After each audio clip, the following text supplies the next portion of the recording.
Assalamualaikum warahmatullahi wabarakatuh. Baik sahabat-sahabat saya, selamat berjumpa kembali di channel kita. Semoga channel kita ini bermanfaat bagi kita semua, insyaallah. Amin amin ya rabbal alamin. Baik sahabat-sahabat saya, di video kali ini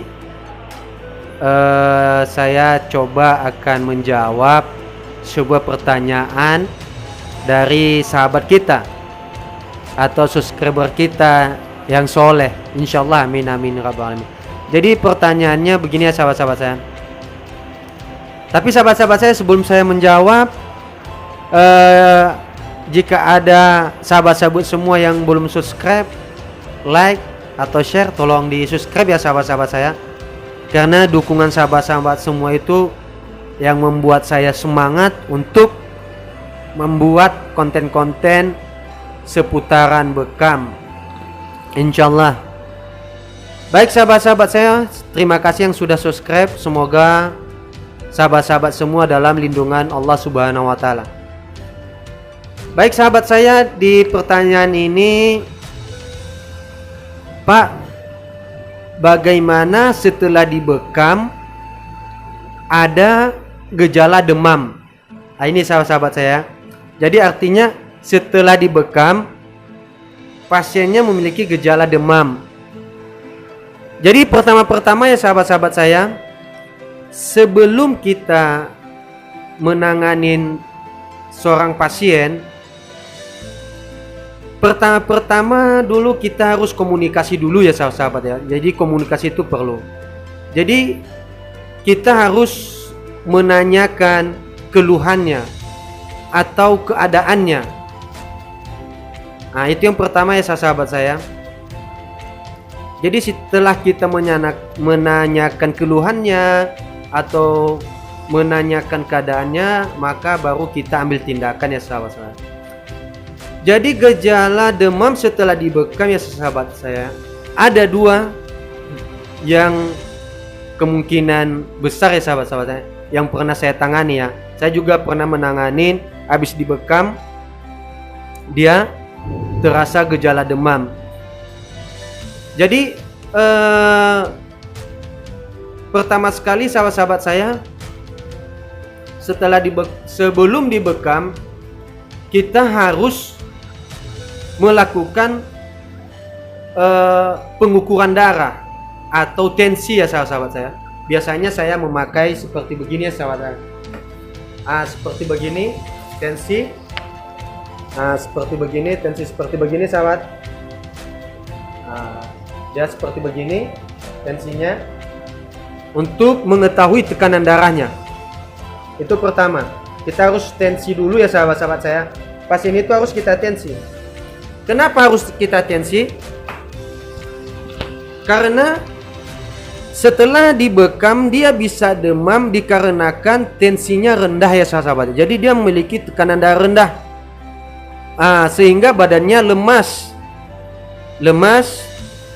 Bisa aja terjadi menggigil, atau mungkin bisa jadi terjadi juga tekanan panas badannya naik. Jadi kita harus tensi dulu ya sahabat saya, kita harus tensi. Jadi kalau dia memiliki tekanan darah rendah, terus kita mengambil pembekamannya lebih banyak titiknya sahabat ya, jangan ya, nggak boleh sahabat ya. Jadi kita ambil titik seadanya aja, paling tidak 5 titik bekam atau 7, atau pengambilan titik sunnah. Dan harus ini ya sahabat saya, jangan sampai kita itu mengambil darahnya terlalu banyak, karena bekam juga tidak berpatokan pada banyaknya darah ya sahabatnya.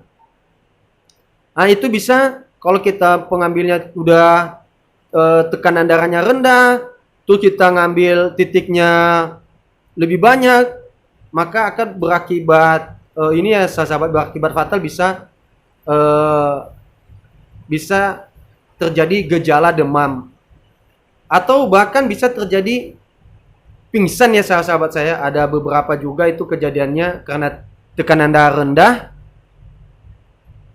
terus kita pengambilan titiknya banyak dan terjadi pingsan atau melemahnya kondisi si pasien.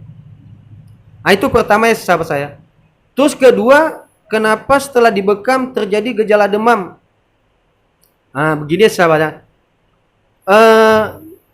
Sebelum dibekam, kita harus melihat kondisi si pasien ya sahabat. Kadang itu kondisinya sehat, bagus, cuma kita tidak mengadakan tensi tadi. Kita langsung aja. Atau si pasien dalam keadaan sakit atau kurang fitnya kondisi badannya. Begitu ya sahabat. Tekanan ada juga itu tekanan darah normal tapi kondisi badan tidak stabil. Itu bisa memicu juga demam atau gejala demam sebelum atau setelah dibekam ya sahabatnya. Itu bisa memicu juga setelah dibekam karena keadaan si pasien atau kondisi si pasien tidak stabil. Jadi kita harus bisa melihat itu juga ya sahabat saya. Kalau pasien kondisinya tidak stabil, maka yang kita lakukan adalah pembekaman dengan titik-titik tertentu saja ya sahabat saya. Jadi sahabat, itu yang bisa saya sampaikan ya sahabat saya. Mudah-mudahan bermanfaat ya sahabat. Tapi sahabat saya, jika ada sahabat-sahabat saya yang lebih mengetahui bekam, lebih luas mengetahui bekam daripada saya, alangkah baiknya saya diberi masukan ya sahabat saya. Diberi masukan. Jadi itu ya sahabat saya, ada dua ya sahabat saya. Pertama sahabat, kondisi si pasien tidak stabil. Tidak stabil kondisinya atau lagi lemah kondisinya.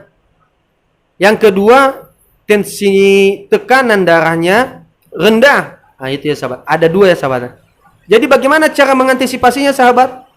Maka setelah dibekam, maka kita harus melakukan tindakan ya sahabat. Paling tidak tindakan sederhananya aja kita harus memberikan air hangat kepada si pasien ya. Kita harus memberikannya air hangat. Terus menganjurkannya untuk istirahat. Istirahat ya sahabat, itu istirahat. Jadi dia istirahat. Jadi biasanya itu sahabat-sahabat saya ada beberapa kasus yang saya dapat. Paling satu atau 2 hari 3 hari ke depan insya Allah akan membaik. Jangan khawatir ya sahabat saya. Nggak perlu dikhawatirkan jika ada gejala demam. Insya Allah 2 hari 3 hari akan membaik. Ingat ya sahabat saya, komunikasi terhadap pasien sangat penting.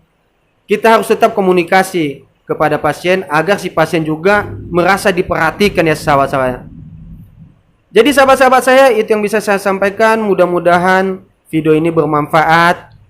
Assalamualaikum warahmatullahi wabarakatuh.